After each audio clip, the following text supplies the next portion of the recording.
बहुत बहुत स्वागत है दोस्तों आप सभी का मेरे YouTube channel CG study with Kishore में। दोस्तों अभी हाल ही में जो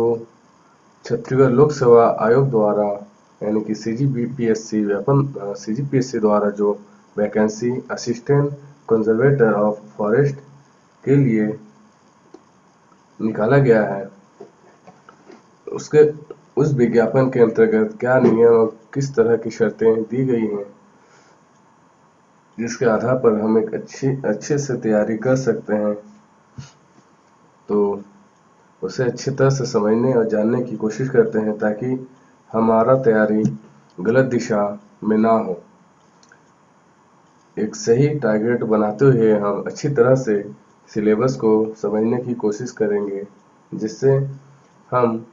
चुनिंदा तथा अच्छे तथा सही चीज़ों को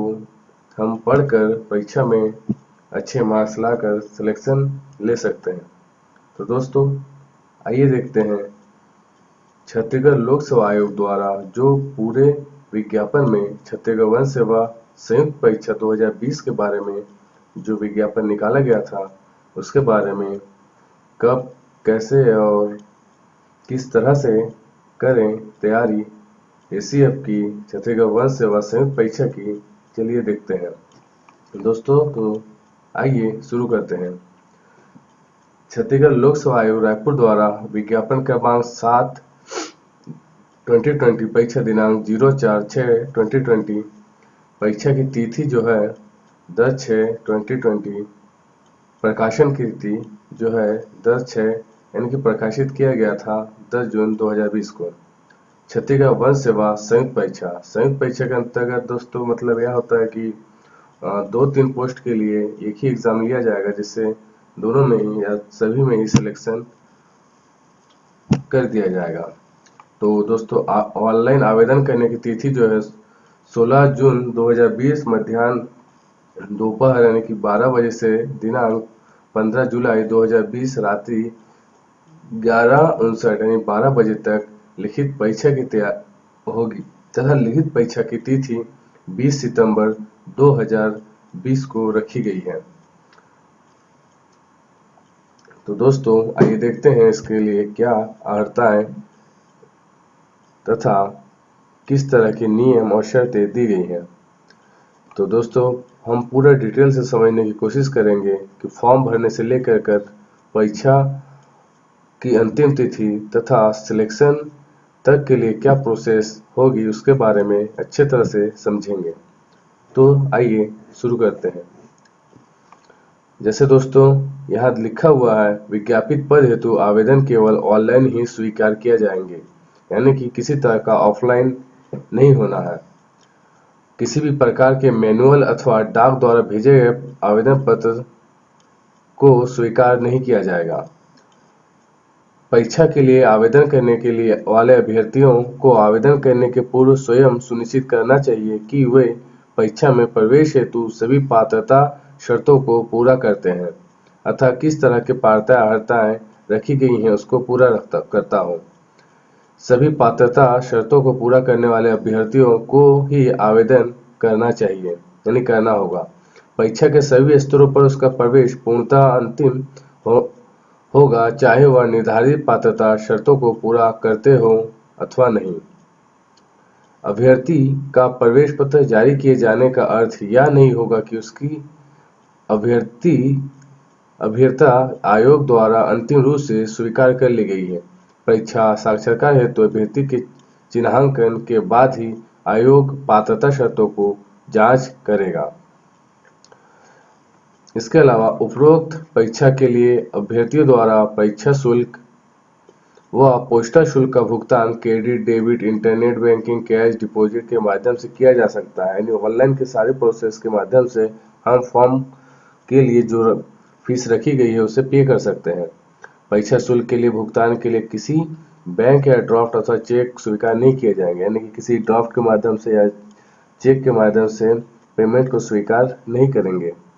उपरोक्त परीक्षा के लिए ऑनलाइन आवेदन दिनांक 16 जून 2020 को दोपहर 12 बजे से लेकर के 15 जुलाई 2020 रात्रि 11:59 यानी कि 12 बजे तक CGPSC की जो ऑफिशियल वेबसाइट www.psccg.gov.in पर किए जा सकेंगे। इसके अलावा यहाँ श्रेणी सुधार के मामलों में यदि किसी अभ्यर्थी द्वारा आरक्षित वर्ग के रूप में भरे गए अपने ऑनलाइन आवेदन पत्र के सुधार पर कर उसे अनारक्षित वर्ग किया जाता है तो उसे शुल्क के अंतर की राशि का भुगतान त्रुटि सुधार शुल्क के अतिरिक्त करना होगा, किंतु अनारक्षित वर्ग के रूप में भरे गए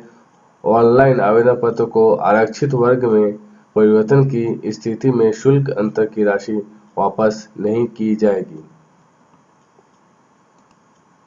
मतलब दोस्तों यह है कि यदि हम फॉर्म भरते वक्त किसी श्रेणी का तात्पर्य है कि ST SC OBC या जनरल में से संबंधित है, यानी कि यदि आप ST SC OBC या किसी अन्य कैटेगरी से जो आरक्षित रखता है से यदि भरते हैं, यदि उसमें किसी प्रकार की कोई गलती हो जाती है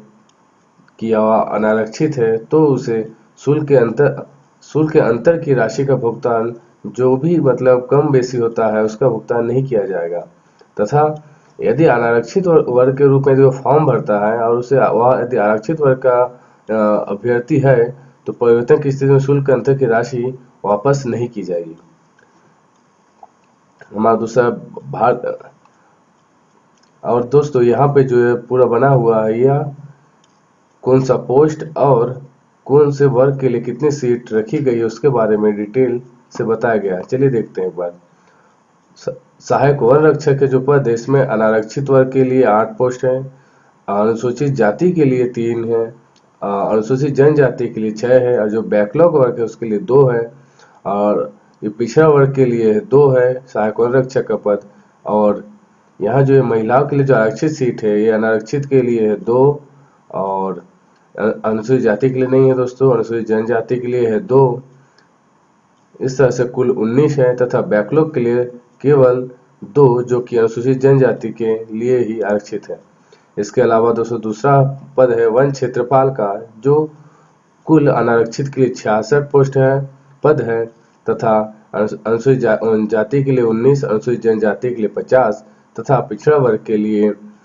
22 और महिलाओं के लिए जो आरक्षित है उसके लिए है 19 और अनुसूचित जाति का है 5, अनुसूचित जनजाति का है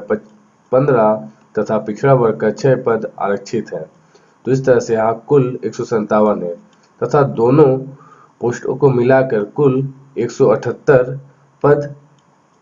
रिक्त किए गए हैं तथा इनका पेमेंट लेवल जो है वह 12वें लेवल का है जिसका 56,100 रुपये तक का होगा और यहाँ वन क्षेत्रपाल का होगा दोस्तों लेवल 9 लेवल का होगा जो 38,100 रुपये के लगभग होगा। तो दोस्तों और आगे पदों की संख्या परिवर्तनीय है, यानी कि पदों की संख्या कम बसी या उतार चढ़ाव करने की जो शक्ति होगी वह CGPSC के माध्यम से किया जाएगा। यह विज्ञापन संबंधित विभाग के भर्ती नियम एवं छत्तीसगढ़ वन सेवा संयुक्त परीक्षा नियम 2014 के अनुरूप प्रकाशित किया जा रहा है, यानी कि 2014 में जो नियम और शर्तें रखी गई थी इस तरह की भर्ती के लिए उसके अनुसार ही किया जा रहा है। उपरोक्त विज्ञापित पदों के लिए किया जाने वाला चयन माननीय उच्च न्यायालय बिलासपुर के दायर याचिकाओं क्रमांक 591 2012 रिट पिटीशन C क्रमांक 592 2012 रिट पिटीशन C क्रमांक 593 2012 तथा रिट पिटीशन C क्रमांक 594 2012 में पारित होने वाले अंतिम आदेश निर्णय के अध्याधीन रहेगी एवं माननीय उच्च न्यायालय के अंतिम आदेश निर्णय के अनुसार विज्ञापित किए गए पदों की वर्गवार रिक्तियां की संख्या में परिवर्तन भी हो सकता है। यानी कि उच्च न्यायालय के आधार पर हम किसी भी तरह के यहाँ पे रिट या पिटीशन के माध्यम से जो भी निर्णय या परिवर्तन या कोई भी तरह का कुछ वो कर सकते हैं। रिक्तियों में आरक्षण दोस्तों पदों में यह उपयुक्त तालिका के कॉलम 4-5 में पूरा दर्शाया गया इसी के आधार पर अभ्यर्थियों के लिए आरक्षित पद हैं एवं तालिका में कॉलम जो 7, 8, 9 है, यहाँ जो 7, 8, 9 है यह छत्तीसगढ़ के स्थानीय महिला अभ्यर्थियों के लिए है आरक्षित रखा गया है। वैसे ही दोस्तों छत्तीसगढ़ राज्य के उपयुक्त श्रेणी के अतिरिक्त अन्य सभी छत्तीसगढ़ राज्य के अनारक्षित एवं छत्तीसगढ़ राज्य के अतिरिक्त अन्य राज्य के अभ्यर्थी के आवेदन अनारक्षित श्रेणी में ही अंतर्गत किए जाएंगे। यानी कि जो छत्तीसगढ़ राज्य के अलावा अदर स्टेट के होंगे उनको अनारक्षित वर्ग में ही रखा जाएगा। परीक्षा योजना परिशिष्ट 1, पाठ्यक्रम परिशिष्ट 2, मतलब परीक्षा की योजना जो है 2 कॉलमों में किया जाएगा, जो 1 और 2 के आधार पर ऑनलाइन आवेदन करने के संबंध में निर्देश एवं अन्य जानकारी परिशिष्ट 3 में उल्लेखित है। ऑनलाइन आवेदन करने से पूर्व अभ्यर्थी नियमों का अवलोकन कर स्वयं सुनिश्चित कर ले उन्हें परीक्षा में सम्मिलित होने की पात्रता है अथवा नहीं। यदि कोई अभ्यर्थी परीक्षा के किसी भी चरण में अथवा परीक्षाफल घोषित होने के बाद भी अनर्ह यानी इनएलिजिबल पाया जाता है तो उसके द्वारा दी गई कोई भी जानकारी गलत पाई जाती है तो उसकी अभ्यर्थी चयन परिणाम निरस्त किया जा सकेगा। यानी किसी प्रकार का कोई गलत इंफॉर्मेशन फॉर्म में भरा गया हो तो आयोग द्वारा उस अभ्यर्थी को या उसके परिणाम को निरस्त करने का पूरा अधिकार होगा। पद का विवरण, शैक्षणिक अर्हता एवं शारीरिक मापदंड, सहायक वन संरक्षण एवं क्षेत्रपाल, आवश्यक शैक्षणिक योग्यता के बारे में आइए देखते हैं। निम्नलिखित विषयों अर्थात जीव विज्ञान, भौतिक शास्त्र, रसायन शास्त्र में कम से कम एक विषय के साथ हायर सेकेंडरी परीक्षा या समकक्ष उत्तीर्ण होना चाहिए। यानी कि दोस्तों वह विज्ञान साइंस संकाय का होना चाहिए जिसके अंतर्गत जीव विज्ञान, भौतिकता, रसायन अनिवार्यता होती ही है। किसी अन्य वर्ग का जिससे 12वीं दूसरा सब्जेक्ट से किया हुआ व्यक्ति नहीं भर सकता है। इसके अलावा मान्यता प्राप्त विश्वविद्यालय से निम्नलिखित विषयों अर्थात कृषि, वनस्पति शास्त्र, कंप्यूटर अनुप्रयोग विज्ञान, पर्यावरण विज्ञान, वानिकी, भूवैज्ञानिक, बागवानी, गणित, सांख्यिकी, भौतिक, पशु विज्ञान, प्राणी शास्त्र में से कम एक विषय के साथ स्नातक या समकक्ष अथवा अभियांत्रिकी तकनीकी की किसी भी शाखा विषय में स्नातक या समकक्ष होना चाहिए। इसके अलावा दोस्तों वह किसी भी मान्यता प्राप्त विश्वविद्यालय से ये जो सब्जेक्ट दिया गया इसके बाद इसमें आप अच्छे से देख लेना, इसमें से वह स्नातक या समकक्ष पास होना चाहिए। और इसके अंतर्गत दोस्तों ये और दूसरा शारीरिक मापदंड दिया गया है जिसमें जो अनारक्षित वर्ग है जैसे ऊंचाई सबसे जैसे कि यार दोस्तों फॉरेस्ट विभाग से संबंधित है तो इसके लिए ऊंचाई में अन्य सुरक्षा विभागों के अलावा कम दी गई है। जैसे कि ऊंचाई अनारक्षित, अनुसूचित जाति एवं अन्य पिछड़ा वर्ग के लिए 163 पुरुषों के लिए एवं महिलाओं के लिए 150 रखी गई है। और अनुसूचित जनजाति के लिए जो ऊंचाई 152 सेंटीमीटर रखी गई है तथा महिलाओं के लिए 145 सेंटीमीटर रखी गई है। और जो सीना जो है वह न्यूनतम होना चाहिए 79 और महिलाओं का होना चाहिए 74 सेंटीमीटर। और न्यूनतम सीना विस्तार यानी कि सीना फुलाना कम से कम जो सांस भरने की क्षमता है वो 5 सेंटीमीटर नॉर्मल बढ़नी ही चाहिए, वो महिला पुरुषों में समान सा रखा गया है। और जो शारीरिक क्षमता परीक्षण यानी कि होना है वह 4 घंटे पैदल चलने वाला होगा जिसमें पुरुषों को 26 किलोमीटर की जो यात्रा है वह पैदल 4 घंटे पूरी करनी है और महिलाओं को उतने ही समय में 16 किलोमीटर की दूरी को तय करना होगा। और दोस्तों इसमें पास होना अनिवार्य है। यह शारीरिक मापदंड के आधार पर ही आपको आगे की चरण में जाने की अनुमति होगी। परिवीक्षा अवधि जो चयनित अभ्यर्थियों को नियुक्ति 2 वर्ष की परिवीक्षा पर की जाएगी। जो महत्वपूर्ण टिप दिए गए हैं दोस्तों उसमें यह दिया गया अभ्यर्थी के पास उपयुक्त आवश्यक शैक्षणिक अर्हता, अनुभव एवं अन्य अर्हता ऑनलाइन आवेदन करने की निर्धारित अंतिम तिथि तक धारित करना। यानी कि किसी भी तरह का हुआ कुछ भी जैसे परीक्षा सर्टिफिकेट हो या किसी प्रकार की कोई भी जैसे आधार कार्ड हो गया कुछ भी हो वो जो है जो आप मतलब जो आवेदन जिस तिथि को उससे पहले तक ही हो जाना चाहिए। उसके बाद की जो भी डॉक्यूमेंट्स होगी उसको मान्य नहीं किया जाएगा। ऑनलाइन आवेदन के साथ कोई भी प्रमाण पत्र संलग्न करने की आवश्यकता नहीं है। यानी कि दोस्तों ऑनलाइन आप फॉर्म जो सबमिट करेंगे इसमें अपने को किसी भी तरह का कोई डॉक्यूमेंट्स को जमा नहीं करना है। और जो आयु सीमा दी गई है दोस्तों उसमें यह दिया गया कि अभ्यर्थियों की आयु दिनांक 1/1/2020 से ही गिना जाएगा जो कम से कम 21 वर्ष एवं अधिकतम 30 वर्ष से अधिक ना हो।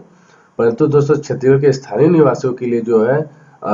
30 वर्ष के स्थान पर 40 वर्ष यानी कि 10 वर्षों की अधिकतम छूट दी गई है। और उच्चतर आयु सीमा में छत्तीसगढ़ शासन सामान्य प्रशासन विभाग द्वारा समय समय पर जारी किए गए निर्देशों के तहत निम्नानुसार छूट की पात्रता होगी। दोस्तों इसमें जो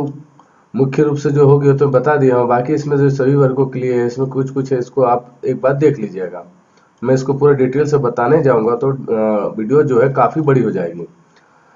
इसके अलावा दोस्तों आयु की गणना जो है 1/1/2020 के संदर्भ में ही की जाएगी, जो कि मैं बता चुका हूँ। और जो भी नियम और कुछ मेन चीजें छोटी जो चीजें हैं उसको आप देख लीजिएगा।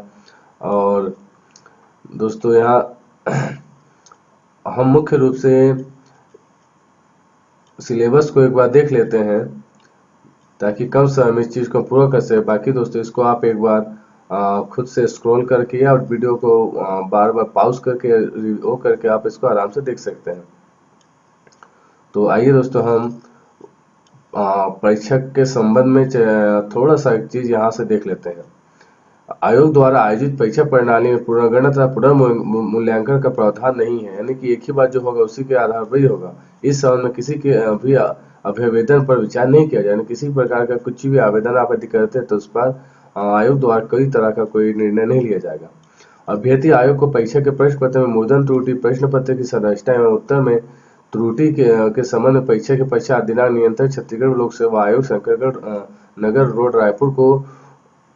को मैं दस्तावेजों प्रमाणों के अभ्यावेदन शिकायत प्रेषित कर सकता है, जो परीक्षा तिथि के 7 दिवस के भीतर आयोग कार्यालय में अनिवार्यता प्राप्त हो जाने चाहिए। उक्त अवधि के पश्चात प्राप्त आवेदन शिकायत पर आयोग द्वारा कोई विचार नहीं किया जाएगा। यानी कि आपको परीक्षा में किसी प्रकार की कोई आपत्ति या कोई भी संबंधित कोई भी त्रुटि लगता है तो उसको आप 7 दिवस के अंदर ही आयोग को उस विषय में आवेदन कर सकते हैं। यदि उसके बात करते हैं तो उस पर किसी प्रकार का विचार नहीं किया जाएगा। और दोस्तों इसमें जो 13वां कॉलम में दिया गया, इसमें यात्रा व्यय के बारे में बताया गया है, जो कि एसटी, एससी और ओबीसी वर्गों के लिए आयोग द्वारा आरक्षित किया गया है, जो कि अनारक्षित वर्गों के लिए किसी प्रकार के इसमें छूट नहीं है। और यह मुख्यतः रूप से छत्तीसगढ़ के स्थानीय निवासियों के लिए ही प्रोवाइड की जाएगी।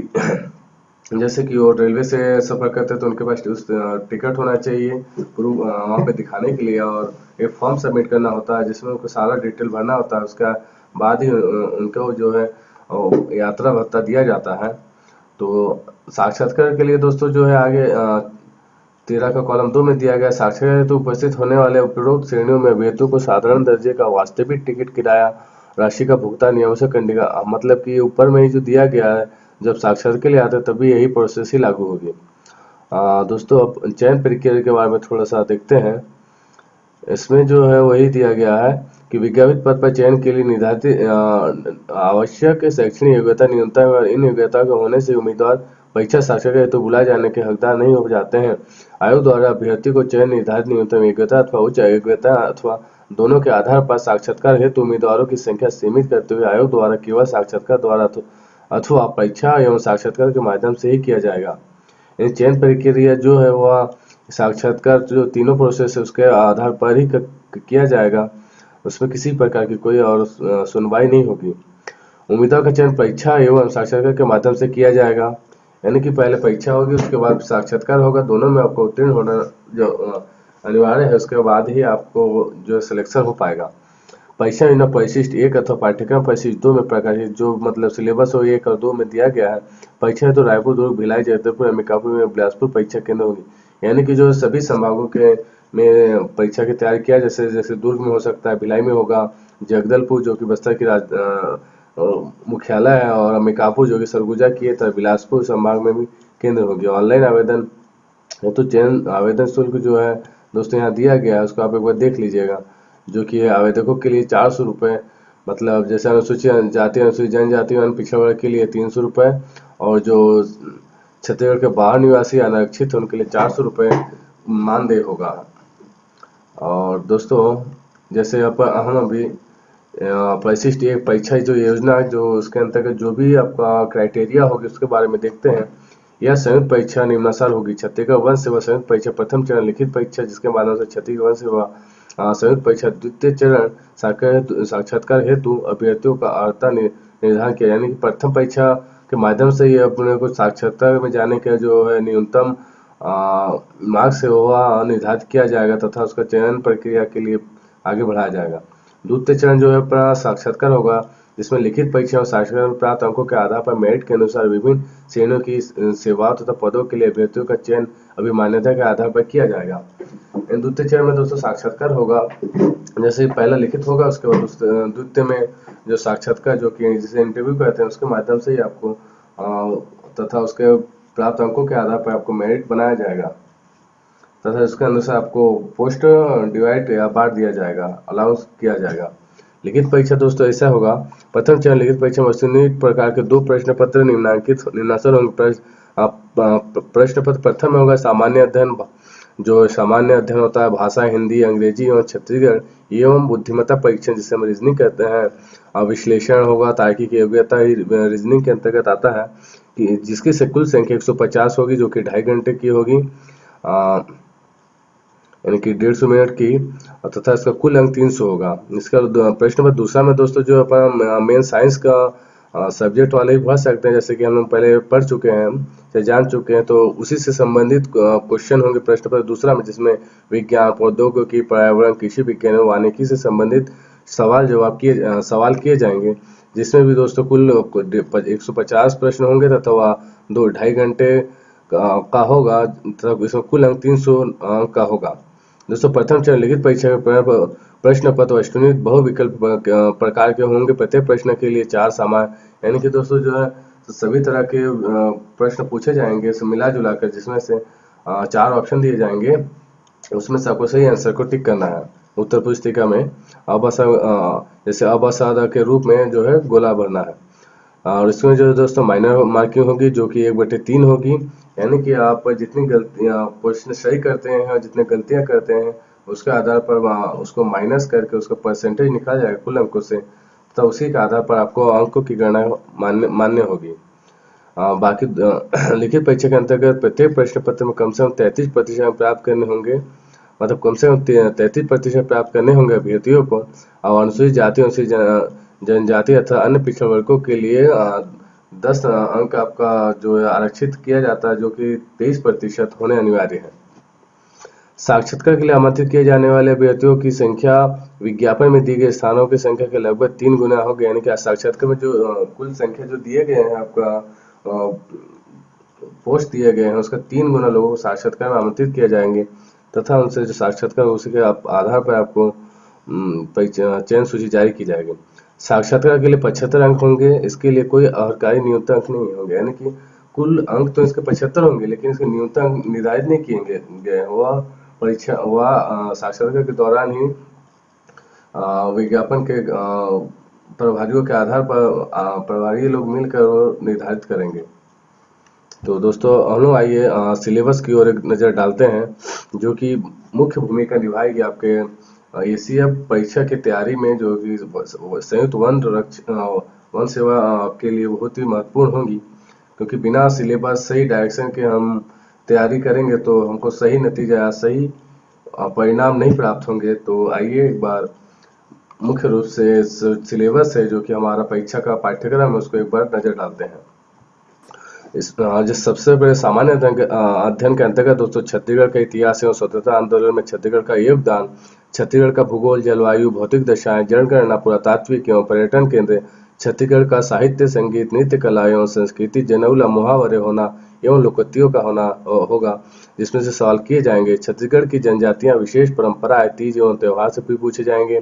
छत्तीसगढ़ की अर्थव्यवस्था, वन एवं कृषि, छत्तीसगढ़ का प्रशासनिक ढांचा, स्थानीय प्रशासन एवं पंचायती राज, छत्तीसगढ़ में उद्योग, ऊर्जा, जल एवं खनिज संसाधन, छत्तीसगढ़ की समसामयिक, यानी कि करंट अफेयर भी पूछे जाएंगे तथा लगभग दोस्तों छत्तीसगढ़ से रिलेटेड मुख्य तथ्यों में से सवाल जरूर किए जाएंगे, यानी कि आपके लिए बहुत महत्वपूर्ण भूमिका निभाएगी छत्तीसगढ़ का जो पाठ्यक्रम है। भाग 2 में दोस्तों भाषा हिंदी, अंग्रेजी एवं छत्तीसगढ़ी की लैंग्वेज के बारे में पूछा जाएगा, जिसमें सामान्य हिंदी होगी, जनरल इंग्लिश होगी तथा छत्तीसगढ़ी भाषा होगी। सामान्य हिंदी के अंतर्गत दोस्तों भाषा बोध, संक्षिप्त लेखन, पर्यायवाची एवं विलोम शब्द, समुच्चारित शब्दों के अर्थ भेद, वाक्यांश के लिए एक शब्द, संधियों, संधि विच्छेद हो गया, समसामयिकी, समासिक पद रचना एवं समास विग्रह, तत्सम तद्भव शब्द शब्द शुद्धि, वाक्य शुद्धि, उपसर्ग एवं प्रत्यय, मुहावरे एवं लोकोक्ति, अर्थ एवं प्रयोग, पत्र लेखन, हिंदी साहित्य के इतिहास में काल विभाजन एवं नामकरण, छत्तीसगढ़ के साहित्यकार एवं उनकी रचनाएं। यानी कि दोस्तों काफ़ी बड़ा सिलेबस है अपना हिंदी लैंग्वेज से भी। और उसी तरह से दोस्तों इंग्लिश में लैंग्वेज का भी देख लेते हैं एक बार। कॉम्प्रहेंसिव पूछे जाएंगे, प्रेसिस राइटिंग पूछे जाएंगे, rearrangement and correction of sentence, correction sentence के बारे में जिससे हम करेक्शन करना था, सिनोनिम्स पूछे जाएंगे, एंटोनिम्स पूछे जाएंगे, फिल इन द ब्लैंक्स जो कि करेक्शन ऑफ स्पेलिंग्स होंगे, वोकैबुलरी हो गया and uses, idioms and phrases के बारे में भी, टेंस के बारे में, preposition, active voice and passive voice, parts of speech, translation English to Hindi, letter writing. यानी कि दोस्तों सेम हिंदी और इंग्लिश का काफ़ी हमारा मिलता जुलता, बस लैंग्वेज दोस्तों अलग अलग है। तो उसके अलावा दोस्तों छत्तीसगढ़ी भाषा से छत्तीसगढ़ी भाषा के ज्ञान, छत्तीसगढ़ी भाषा के विकास और इतिहास, छत्तीसगढ़ी भाषा के साहित्य एवं प्रमुख साहित्यकार, छत्तीसगढ़ी के व्याकरण, हिंदी ले छत्तीसगढ़ी और छत्तीसगढ़ी ले हिंदी, यानी कि छत्तीसगढ़ से हिंदी और हिंदी से छत्तीसगढ़ी में जो परिवर्तन होगा उसको भी करना पड़ेगा। प्रशासनिक शब्दकोश को भी पूछा जाएगा छत्तीसगढ़ी भाषा में। इसके अलावा दोस्तों बुद्धि परीक्षण, विश्लेषणात्मक एवं तार्किक होता है, यानी कि ये दोस्तों रीजनिंग क्षमता है जिसके अंतर्गत हमसे तार्किक सवाल किए जाएंगे और समान गणित के भी कुछ पूछे जाएंगे जिसके अंतर्गत संचार कौशल सहित पारस्परिक कौशल, तार्किक तर्क एवं विश्लेषणात्मक क्षमता, निर्णय निर्माण एवं समस्या निवारण, सामान्य मानसिक योग्यता, मूल संख्यात्मक कार्य जैसे सामान्य गणित के पूछे जाते हैं, जैसे कक्षा 10वीं लेवल के आंकड़ों की व्याख्या, चार्ट रेखांकन, तालिकाएं, आंकड़ों की पर्याप्तता इत्यादि। ये जो सारी चीजें होंगी दोस्तों 10वीं के जो मैथ के जो सवाल पूछे जाएंगे 10वीं लेवल के ही पूछे जाएंगे। और जो दोस्तों प्रश्न पत्र सेकंड होगा, इसके अंदर जो मुख्य जो साइंस से संबंधित सब्जेक्ट है उसके बारे में पूछे जाएंगे, जैसे कि विज्ञान, प्रौद्योगिकी, पर्यावरण, कृषि एवं वानिकी के अंतर्गत, जिसके अंतर्गत रसायन के अंतर्गत दोस्तों रासायनिक अभिक्रिया की दर एवं रासायनिक साम्य के बारे में, जैसे रासायनिक अभिक्रिया की दर में प्रारंभिक ज्ञान, तीव्र एवं मंद रासायनिक अभिक्रियाएं, उत्क्रमणीय एवं अनुत्क्रमणीय रासायनिक अभिक्रिया, रासायनिक साम्य गति, प्राकृतिक अम्ल एवं क्षार, पीएच मान जिसे कहते हैं, पैमाना, सरल अंकित प्रश्न जो कि ऊष्माक्षेपी एवं ऊष्माशोषी अभिक्रियाएं, कुछ महत्वपूर्ण रासायनिक यौगिक गुण एवं दोष एवं उपाय बनाने की विधि, उत्पादन जैसे जल, कपड़े धोने का सोडा, खाने का सोडा, विरजक चूर्ण एवं प्लास्टर ऑफ पेरिस, भवन निर्माण संबंधी कुछ पदार्थों का निर्माण, चूना, सीमेंट, कांच एवं इस्पात, धातु आवर्त सारणी में धातुओं की स्थिति एवं सामान्य गुण, धातु खनिज, अयस्क खनिज एवं अयस्क में अंतर, धातुक्रम, अयस्कों का सांद्रण, निस्तापन, भर्जन, प्रगलन एवं शोधन, कॉपर एवं आयरन का धातुक्रम, धातुओं का संरक्षण, मिश्र धातु या धातु आवर्त सारणी एवं धातुओं की स्थिति एवं सामान्य गुण, नाइट्रोजन एवं ऑक्सीजन की प्रयोगशाला विधित गुण एवं उपयोग, कुछ महत्वपूर्ण कार्बनिक यौगिक, एल्कोहल एवं एसिटिक अम्ल बनाने की प्रयोगशाला विधि, गुण एवं उपयोग, कुछ सामान्य कृत्रिम बहुलक, पॉलीथीन, पॉलीविनाइल क्लोराइड, टेफ्लॉन, साबुन एवं अपमार्जक आदि जो कि हमारा रासायनिक विषय के अंतर्गत आते हैं। इसके बारे में भी हमसे काफ़ी क्वेश्चन पूछे जाएंगे जो कि बहुत महत्वपूर्ण होगी। भौतिक विज्ञान दोस्तों हमारा अगला विषय होगा, जिसके ऊर्जा के स्रोत के बारे में, जैसे ऊर्जा के नवीन स्रोत एवं पारंपरिक स्रोत, सौर ऊर्जा का स्रोत, सूर्य में प्राप्त उत्पत्ति के आधार कारण जो तापमान युक्तियाँ, सोलर कुकर, सोलर सेल, पवन ऊर्जा, जल ऊर्जा, बायोगैस, जीवाश्म ईंधन, आदर्श ईंधन के गुणधर्म, नाभिकीय ऊर्जा, नाभिकीय विखंडन, संलयन, श्रृंखला अभिक्रिया, नाभिकीय रिएक्टर, नाभिकीय ऊर्जा के लाभ व हानियाँ, और इसके अलावा प्रकाश की प्रकृति, प्रकाश का परावर्तन के नियम, समतल एवं वक्र सतह में से परावर्तन, समतल, उत्तल एवं अवतल दर्पण द्वारा प्रतिबिंब रचना, फोकस दूरी तथा वक्रता त्रिज्या में संबंध, एक पिन विधि द्वारा अवतल दर्पण की फोकस दूरी ज्ञात करने से UV1 में आई के संबंध, प्रकाश का अपवर्तन के अंतर्गत दोस्तों अपवर्तन के नियम, कांच के गुटके द्वारा अपवर्तन, क्रांतिक कोण, पूर्ण आंतरिक परावर्तन का दैनिक जीवन में उपयोग, लेंस, अभिसारी एवं अपसारी लेंस के बारे में, जैसे परिभाषा, फोकस दूरी, प्रकाशिक केंद्र लेंस द्वारा प्रतिबिंब रचना, मानव नेत्र, इसके दोष एवं निराकरण तथा फोटोग्राफिक कैमरे और मानव नेत्र में तुलना, सरल सूक्ष्मदर्शी तथा भौगोलिक खगोलीय दूरदर्शी बनावट, उपयोग कार्यविधि, किरण आरेख सूत्र की स्थापना, नहीं होगी, जो मतलब सूत्र की स्थान नहीं पूछी जाएंगी। विद्युत एवं इसके प्रभाव, विद्युत तीव्रता, विभव, विभवांतर, विद्युत धारा, ओम के नियम, प्रतिरोध, विशिष्ट प्रतिरोध, प्रभावित करने वाले कारक, प्रतिरोधों का संयोजन एवं इसके आंकिक प्रश्न, विद्युत धारा का उसमें प्रभाव, इसकी उपयोगिता, शक्ति एवं विद्युत ऊर्जा व्यय की गणना आंकिक जो कि होगी आंकिक होगी जो विद्युत प्रयोगों में रखी जाने वाली सावधानियां, विद्युत धारा एवं रासायनिक प्रभाव, प्राथमिक द्वितीयक सेल, इनके गुण दोष, लेख राशि, सेल, शुष्क सेल, सीसा, संचायक सेल, बनावट आदि। विद्युत धारा के चुंबकीय प्रभाव में दोस्तों, विद्युत धारा के चुंबकीय प्रभाव, ऑस्टेड का प्रयोग, विद्युत चुंबकीय प्रेरणा, विद्युत मीटर जनित की कार्य प्रणाली, सिद्धांत एवं उपयोग, प्रत्यावर्ती धारा एवं दिष्ट धारा का सामान्य अध्ययन, गैसों में विद्युत विसर्जन, विसर्जन नालिका, कैथोड किरणें, एक्स किरणें एवं इनके गुण, चुंबकत्व, चुंबक एवं इसके प्रकार, कृत्रिम चुंबक, चुंबक बनाने की विधियां, चुंबकत्व का आणविक सिद्धांत, चुंबकीय विनाश, चुंबकीय रक्षक, चुंबकीय बल रेखाएं व इनके गुण तथा बल रेखाएं खींचना व भूचुंबकत्व, चुंबकीय तूफान, चुंबकीय एवं भौगोलिक युगोत्तर BH1 एवं थीटा में संबंध। जीव विज्ञान विषय में हम दोस्तों देख लेते हैं। जंतु पोषण के अंतर्गत पोषण के प्रकार स्वपोषी, विषमपोषी, मृत्युपोषी, प्राणी संभोजी तथा परजीवी प्राणी संभोजी प्रक्रिया, पोषण प्रक्रिया के प्रमुख पद एवं एक कोशिकीय जीव, अमीबा एवं बहुकोशीय जीव, टिड्डा में पाचन, मनुष्य का पाचन तंत्र एवं पाचन प्रक्रिया, प्रकाश संश्लेषण परिभाषा पर प्रक्रिया के प्रमुख पद, प्रकाश अभिक्रिया एवं अंधकार प्रतिक्रिया, प्रकाश संश्लेषण को प्रभावित करने वाले कारक एवं प्रकाश संश्लेषण संबंधी प्रयोग, श्वसन परिभाषा,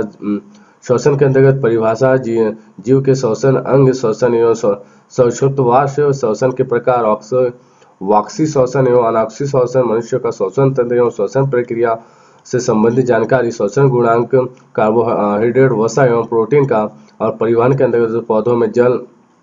एवं खनिज तत्वों का परिवहन, जंतुओं में परिवहन। मानव के संदर्भ में दोस्तों रुधिर की संरचना, कार्य हृदय की संरचना एवं कार्यविधि, रुधिर वाहिनियों की संरचना, कार्य, रुधिर का थक्का बनना, रुधिर समूह का आधार, रुधिर का मतलब होता है दोस्तों खून, ब्लड, रुधिर बैंक, लस्सी का तंत्र के कार्य, हृदय से संबंधित रोग, उत्सर्जन, पौधों में उत्सर्जन एवं उत्सर्जी पदार्थों, जंतुओं में उत्सर्जन एवं उत्सर्जी अंग, मानव में उत्सर्जन तंत्र एवं उत्सर्जन प्रक्रिया। सामान्य जानकारी के अंदर कृत्रिम विक्र, डायलिसिस के बारे में दोस्तों, प्राशन, नियंत्रण, वृक्क में से संबंधित रोग, नियंत्रण समन्वय पौधों के अंतर्गत दोस्तों हो जाएगा। जंतुओं में समन्वय, पादप हार्मोन, मनुष्य की तंत्रिका, मस्तिष्क की संरचना, कार्य, मेरुरज्जु की संरचना के बारे में आदि दोस्तों कुछ चीजें यहाँ आप थोड़ा देख लिया। लगभग दोस्तों सभी विषयों के अंतर्गत दोस्तों काफी अपने सिलेबस जो अपना बड़ा है, तो उसको उस सभी सब्जेक्ट को अच्छे से हमें देखना होगा तथा उसको सार से पढ़ना होगा तथा उससे संबंधित जो क्वेश्चन और आंसर बनेंगे उसको हम लोग को बार बार प्रैक्टिस करते हुए एकदम उसको अच्छे से स्थायी रूप से अपने को मन मस्तिष्क में बैठा लेना है, ताकि परीक्षा हॉल में किसी भी तरह का कोई गलती ना हो पाए। दोस्तों यहाँ सिलेबस काफ़ी बड़ा है, जिसको आप एक बार देख लीजिएगा अपने से, इसको स्क्रॉल कर करके या पुश कर करके मेरे वीडियो को, ताकि आप अच्छे से पढ़कर अपना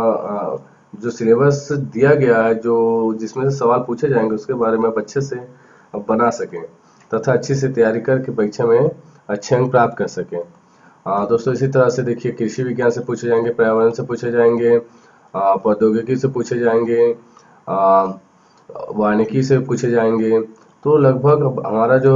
विषय है वो काफ़ी बड़ा होगा, तो दोस्तों हम बहुत ही कम समय में बहुत कुछ पढ़ना है। यदि आप पहले से पढ़े हुए हैं तो आपको बहुत बार बार रिवीजन करने की ज़रूरत है, और अगर आप अभी तक अच्छे से तैयारी नहीं कर पाए हैं तो आपको दोस्तों मेन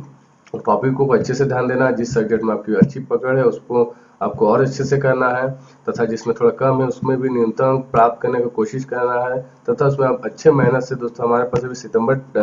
तक का टाइम है, जो कि काफ़ी होता है, जैसे कि जुलाई, अगस्त, सितंबर 2 से 2.5 महीने का समय है अपने पास, जिससे हम अच्छी तरह से उसको रिवीजन करके मुख्य तत्वों को पढ़कर बहुत ही अच्छा अभ्यास क्वेश्चन सेट लगा के MCQs लगा के बहुत अच्छा तैयारी कर सकते हैं, तथा परीक्षा में अच्छे अंक लाकर जो ACO का पद है उसको प्राप्त कर सकते हैं। तो दोस्तों मेरा छत्तीसगढ़ लोक सेवा आयोग द्वारा जो विज्ञापन जारी किया गया था छत्तीसगढ़ वन सेवा जो कि संयुक्त परीक्षा होगी 2020 की, उसके बारे में एक काफ़ी मतलब डिटेल से आपको मैं बताया हूँ, जिससे परीक्षा फॉर्म भरने से लेकर के उसकी परीक्षा की तिथि एवं उससे संबंधित जो भी सिलेबस होती है, चाहे फॉर्म को डालने की प्रक्रिया के बारे में भी आपको बताया हूँ। ये दोस्तों इसलिए बताया गया है कि कुछ लोगों को जैसे कि वक्त नहीं मिलता, तो आप मोबाइल में चाहे अपना डेस्कटॉप में भी वीडियो को चालू करके आराम से सुनकर सिलेबस को अच्छी तरह से मन मस्तिष्क में बैठा सकते हैं, अच्छे से याद कर सकते हैं। तो ठीक है दोस्तों, मेरा ये वीडियो आप सभी को कैसा लगा? अगर आपको मेरा वीडियो अच्छा लगा तो मेरे चैनल को सब्सक्राइब जरूर करें और बेल आइकॉन पर क्लिक करना ना भूलें, ताकि मैं जैसे ही समय समय पर किसी भी तरह का कुछ अच्छा वीडियो बना के चाहे आपको कुछ जानकारी देना चाहता हूँ तो उसकी जानकारी आप तक पहुँच सके। मेरे वीडियो को शेयर लाइक करना ना भूलें दोस्तों। Thank you so much.